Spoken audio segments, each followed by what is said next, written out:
దేవునికి మహిమ కలుగును గాక.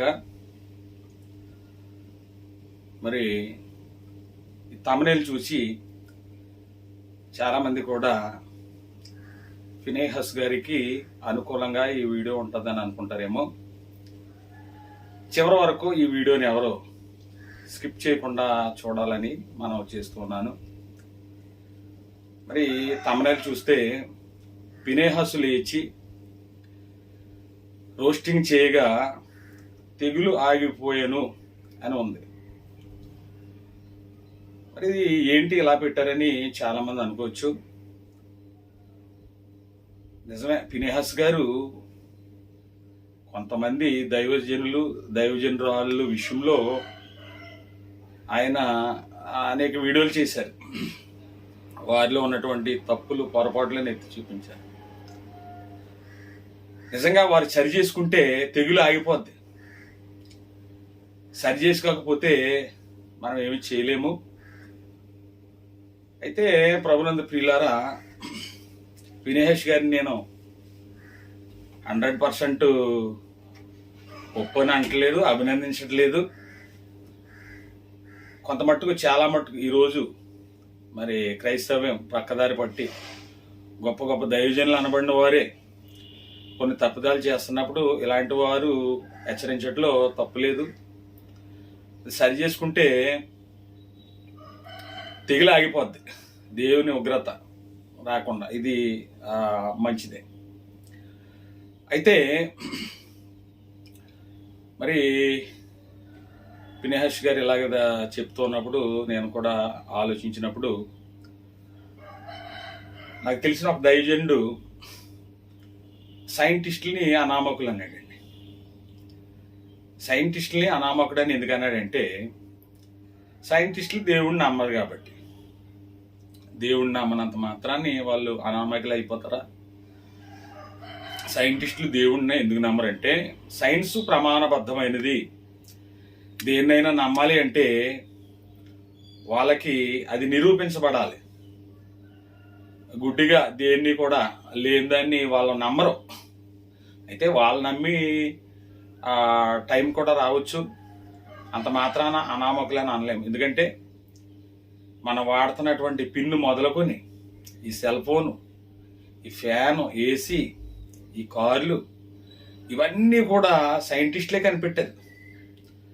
సైంటిస్టులు కనిపెట్టిన వాటిని అన్నింటినీ నువ్వు వాడుకుంటూ అనుభవిస్తూ సైంటిస్టులు అనామకులు అంటున్నావంటే అసలు ఏ విధంగా నిన్ను ఏ విధంగా అనాలో నాకైతే అర్థం అవట్లేదు.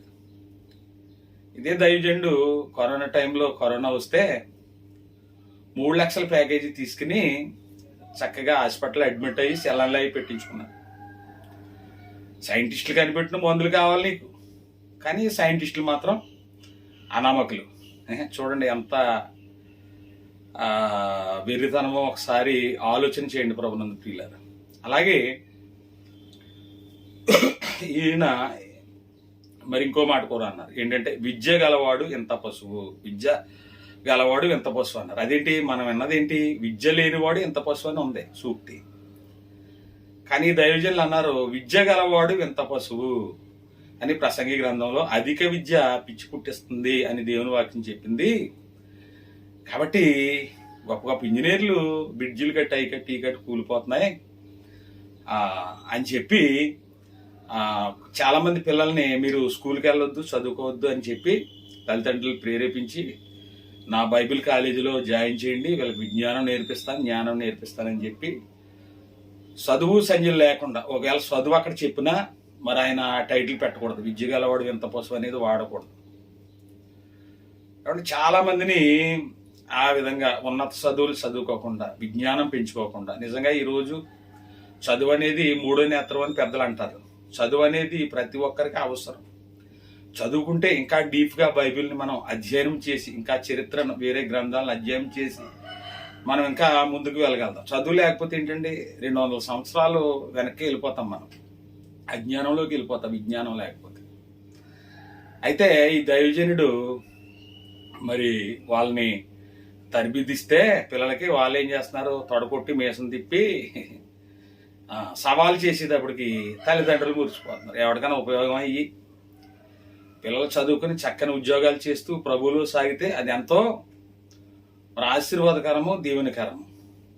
కాబట్టి ఇలాంటి అనేకమైన తప్పుడు బోధలు, అనేకమైనటువంటి వాటిని ఫినెహాస్ గారు ఎండగడుతూ ఉన్నారు, సరి చేస్తూ ఉన్నారు. దాన్ని బట్టి ఫినెహాస్ గారిని మనం అభినందించాలి. అది ఇప్పుడు నేను చెప్పిన దైవజనుడే చాలా మంది సేవకుల్ని కాపీ నాలెడ్జ్ అని చెప్పని ఆయనే ఇంగ్లీష్ సినిమాల్లో ముక్కలు చిన్న చిన్న బిట్స్, క్లిప్పింగ్స్ కట్ చేసి వాళ్ళు రాసినటువంటి పాటలకి ఆ క్లిప్పింగ్స్ పెట్టుకుని ఎన్నో వేల రూపాయలకి అమ్ముకున్నటువంటి పరిస్థితి. ఆయనేమో అందరినీ కాపీ నాలెడ్జ్ అంటాడు, ఎక్కువగా కాపీ కొట్టేది ఈయనే. కాపీ నాలెడ్జ్ ఆయనకి లేకపోతే ఆయనే సొంతంగా షూటింగ్ తీసి ఆ పాటలు తయారు చేసి విడుదల చేయాలి.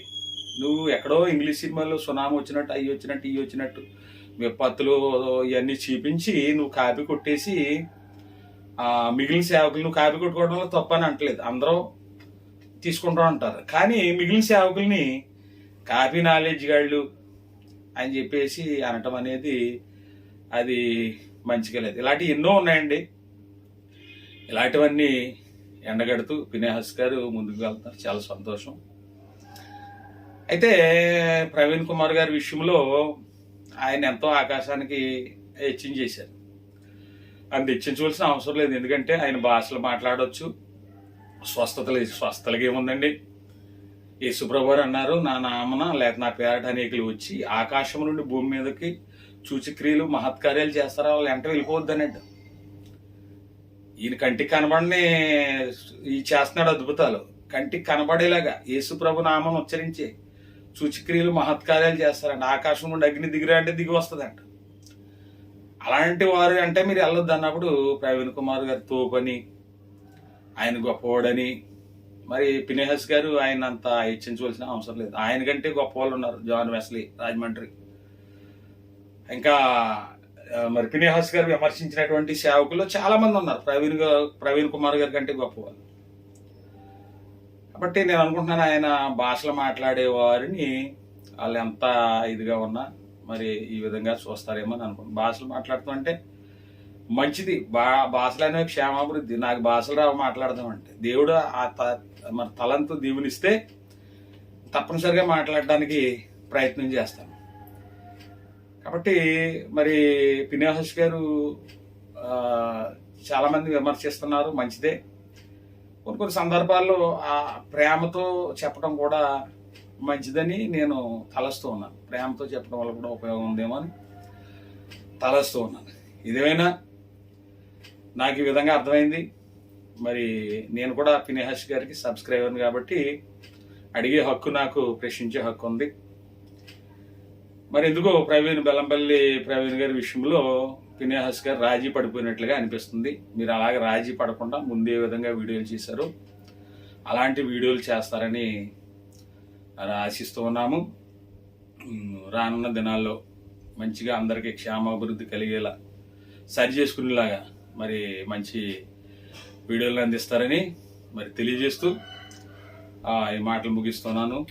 దేవుడి మాటలు దీవించునుగాక.